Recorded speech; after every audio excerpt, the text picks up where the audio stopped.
Գյուրջան Կասկադ, հասանելի բնակարաններ 65 ամիս մարման ժամկետով։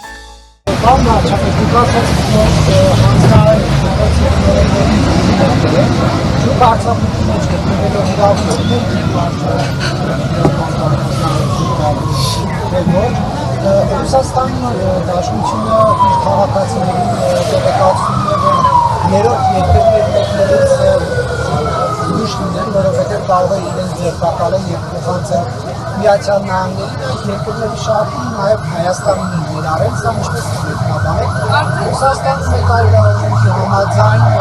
իրենց ոտքերը կարող են օգտագործել մեկ այլ պետության տարածքում իրենց քաղաքացիներին պաշտպանելու համար, Հայաստանում կա հանրուկի ռազմաբազան, այս մասով արդյոք մտավախություններ կան, չէ՞ որ կարող է Ռուսաստանը իր քաղաքացիներին պաշտպանելու անվան տալ հանրուկի ռազմաբազային ինչ-որ Ոչ, մտավախություն չկա, որովհետև 102 ռազմաբազան, անկախ նայած թե ինչ օրենքներ են գործում Ռուսաստանում, պետք է գործի Հայաստանի օրենսդրության շրջանակում եւ Հայաստանի իրավազորության ներքո, չի կարող լինել մտավախություն։ Արտահանձնման հետ կապված, տեսեք, օրինակ շատ դեպքեր կան եւ այդ դեպքերը 1-2-ը չեն գոնե իմ հիշելով, ասենք կան դեպքեր, երբ որ Հայաստանում անազատության մեջ ձերբակալվում են մարդիկ Միացյալ Նահանգների հայտով, ձերբակալվում են մարդիկ Ռուսաստանի հայտով, իմիջիալը ձեզ ասեմ, որ մեկ-մեկ որ աղմուկ ա լինում, որ ասենք չգիտեմ, այսինչ բլոգերին են ձերբակալել կամ ակտիվիստին, ինքը կարգավորում է, այսինքն իրավապահները պարտավոր են գործել, եթե կա հետախուզում, որովհետև պարտավոր են մի հատ հասկանալ, ինչ պատճառով է, որովհետև տենց այդ աղմուկի տակ, բա որ մեկ էլ մի հատ մարդասպանի բաստով են հասկանում եք, այսինքն դա իմի մարդուն կարա 3 օր, կարա 2 օր, կարա մի քանի ժամ, բայց մենք հասկանան էությունը, գոնե հասկանան հոդվածի էությունը, մեղադրանքը, այսինքն դա ինքնաշխատ աշխատող մեխանիզմ է, բայց ես ինչ էի ասում, լինում են դեպքեր, եղել են դեպքեր, որ Ռուսաստանի հայտով մարդ է ձերբակալվել Հայաստանի Հանրապետությունում, եղել են դեպքեր, որ Միացյալ Նահանգների հայտով է մարդ ձերբակալվել Հայաստանի Հանրապետություն, եղել են դեպքեր, որ հայտը բավարարվել է եւ արտահանձնվել է, եղել են երկու դեպքում է, եղել են դեպքեր, որ հայտը չի բավարարվել եւ չի արտահանձնվել, այսինքն մենք կայացնում ենք որոշումներ մեր օրենսդրության եւ գործին համապատասխան, իմիջիալոց ասեմ ձեզ, որ դեպքեր են նույնիսկ, որ 2-3 երկրներով նույն մարդը ձերբակալվում եւ երկրները 3 երկիր ակնկալում է մեզնից, որ մենք հանձնենք իրեն, այդպիսի դեպքեր էլ կա եւ նաեւ այդ դեպքում որոշումներ են կայացվում տրամաբանության շրջանակներում։ Ինչ վերաբերում է այդ հարցին արձակուրդում եմ ես հրահանգը տվել եմ, կատարեն, չկատարեն իրանց ընտրությունն է, բայց իրանք որոշել են կատարել։ Ես այնուամենայնիվ արձակուրդում թե ոչ արձակուրդում Հայաստանի Հանրապետության վարչապետն եմ, չեմ ասում, եթե արձակուրդում եմ, ինչ եք այդ հարցերի պատասխանից ուզում, գնացեք Մեհեր Գրիգորյանին հարցրեք։ Բայց այսօր Արցախի նախին ագնահատարարը բանկի բանից այն այդտեղ ստիպված է գնալ միջազգային բանկի իրավունքների լրագրողների, որովհետև ուզում են վերաբերել փոփոխ ներկայացնել չեն կարողանում ներկայացնել միջազգային հայցեր չեն կարողանում ներկայացնել,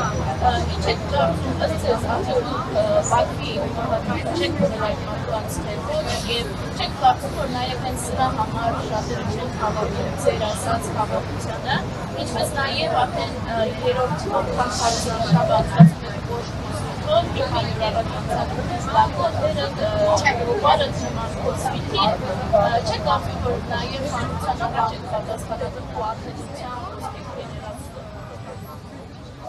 Դե համենայն դեպս գիտեք, եթե հետևենք թե մեր մասին ինչեր են ասում, երբեմն գուցե էմոցիաների տրվում ենք եւ մեր նպատակն է նա, որ ընդհանրապես Հայաստանում քաղաքական կուլտուրան եւ խոսույթը գա մի կետի, որ ձեր նշած երևույթները մեր կողմից էլ մեր դեմ էլ չկիրառվեն եւ դա մեր նպատակն է, բայց ես շատ եմ դրա մասին մտածել, իսկապես ես մտածում եմ, որ միջև այդ էջը չփակվի քրեա օլիգարխիկ համակարգի Քոչարյան, Սարգսյան, Ծառուկյան, Կարապետյան, Տեր-Պետրոսյան, նոր քաղաքական կուլտուրա հնարավոր չի լինելու ձևավորվել, որովհետև նախ ի սկզբանե այդ ատելության խոսքը գեներացվել է իրենց կողմից եւ այդ նույն կերպ մենք թիրախավորվում ենք ամենավատ ձևերով եւ այդ ազդեցությունը 1, 2, 3, 4, 5 այո կարող է չդրսևորվել, բայց ինչ որ պահի դրսևորվում է եւ ես ձեր մտահոգությունը ընդհանուր առմամբ կիսում եմ եւ կարծում եմ, որ մեր ընդհանուր նպատակը պետք է դա լինի եւ մենք էլ աշխատում ենք, որպեսզի դա հնարավոր դառնա։ Ինչ վերաբերում է քմահաճույքին, բախտի քմահաճույքին թողնելու, ինչպես նախկինում ասել են, դա մի թեմա է, որի շուրջ արվում է ամենօրյա աշխատանք, բայց նաև մյուս կողմից այդ աշխատանքը մենք աշխատում ենք հնարավորինս կոնֆիդենցիալ պահել, որովհետև մեր փորձը ցույց է տալիս, որ դրա հրապարակայնացումը ոչ մի խնդիր չի լուծում, բայց նաև մենք հնարավորը անում ենք անազատության մեջ գտնվող անձանց խնդիրը շուտապույտ կերպով լուծել։ Բայց նաև էդ եմ ուզում ասել, որ տեսեք, հիմա նույն ձեր նշած շրջանակների քաղաքական խոսույթն է, հիմա դուք ինձ եք չի ասում, որ բախտի կամ չգիտեմ ոնց ասի քմահաճույքին է թողնում, բայց ասենք այն խոսույթը, որ օգտագործում են ընդդիմադիր այն ուժերը, որոնց ես անվանում եմ պատերազմի եռագլուխ կուսակցություն, չի նպաստում, որ մարդիկ այդ մարդկանց խնդիր լուծեն, որովհետև Ադրբեջանում էլ են, չէ, հետևում քաղաքական խոսույթին եւ տեսնում են, որ թե ինչ խոսույթով է հանդես գալիս պարոն Իշխանյանի մասին էի, դուք ասում, հա Բաբայանը, հայնցված աստիկ Իշխանյանը հիմա տեսնում են, չէ, Իշխանյանի կուսակիցները Հայաստանում ինչ խոսույթներով են հանդես գալիս։ Հիմա դա ազդում է այդ ընդհանուր process-ի վրա։ Իհարկե ազդում է։ Կամ պարոն Բաբայանի թիմակիցները եւ խամախոհները Հայաստանում ինչ խոսույթով են հանդես գալիս, ինչ քաղաքական ուղեգիծ են որդեգրել եւ ուր են տանում իրենց պատկերացրած process-ը։ Այսինքն հիմա այդ տրամաբանությամբ եթե նույն դաշնակցությունը մոտավորապես զարգացնում այն միտքը, թե ասենք օրինակ Ղարաբաղը հետ ենք բերելու, չէ, այսինքն տրամաբանական է, որ նույն քաղաքական ուժի ներկայացուցչին Ադրբեջանը փորձի րոպե առաջ ազատ արձակի, որ գնա միանա այդ բանին, այդ process-ին ոնց են հետ բերելու։ Պարզ չէ, որ դա կոնֆլիկտի խոսույթ է եւ բերելու է մի ինչ որ պահի ինչ որ մի դրսևորում։ Այսինքն նկատի ունեմ, հա? Ես չեմ ուզում ասել, օրինակ դիտավորյալ ուզում են այդ մարդկանց վնասեն, բայց այդ խոսույթը իհարկե վնասում է։ Այսինքն տրամաբանական չի, ես դա պետք է ասեմ, որ դա պարզ լինի։ Մենք ասում ենք, բնականաբար մեր գիծը ինչ է։ Մեր գիծը այն է, որ ժողովուրդ կոնֆլիկտը ավարտված է եւ մենք մեր ժողովրդին հետ ենք ասում եւ նաեւ մյուս գործընկերներին միջազգային նաեւ Ադրբեջանի հետ խոսած ասում կոնֆլիկտը ավարտված է, եկեք մնացած զուգահեռ հարցերն էլ լուծենք։ Եվ ինչ արձագանք ենք ստանում, ասում են քաղաքական այն ուժը, որի ներկայացուցիչն օրինակ Դավիթ Իշխանյանը մեր sense տեքստեր ասում, ոնց է կոնֆլիկտը ավարտված։ Եթե ավարտված է, ինչ են դրոշվառում։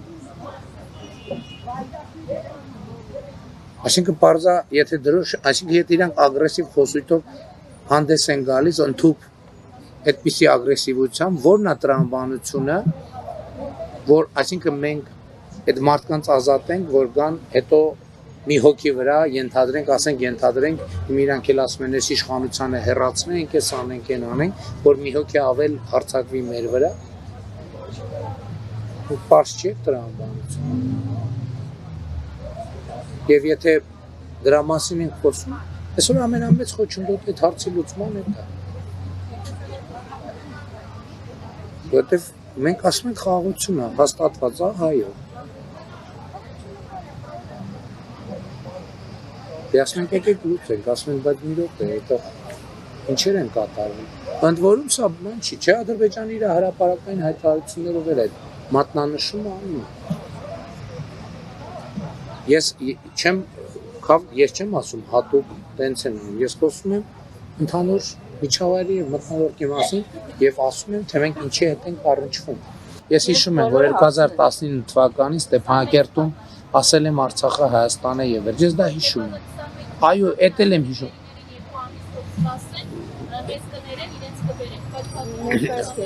Ոչ, խոսքը նրանից հետո, այո, նրանից հետո իմ ասած գերեվարված անձին, եթե ոչ բոլորը, մեծ մասը վերադարձել են։ Հիմա անազատության մեջ գտնվում են մարդիկ, ովքեր ավելի ուշ այլ հանգամանքներում են հայտնվել անազատություն, եւ ես համոզված եմ նրանց խնդիրը նույնպես կլուծվի, բայց դրա համար խաղաղության մթնոլորտը պետք է ուժեղանա։ Հասկանում եք, սա շատ բարձրաբանական բան է։ Ես չեմ կարող Դաշնակցություն կուսակցության ներկայացուցչին ազատության հասնելու հարցում արդյունքի հասնել, եթե Հայաստանի Հանրապետությունում Դաշնակցություն կուսակցությունը ագրեսիվ, կոնֆլիկտային քաղաքականություն ավարում եւ խոսույթներ օգտագործում։ Սա շատ պարզ բան է, հիմա չեմ ասում, ես ամեն օր չեմ ասում դրա մասին, բայց որ հարցնում եք,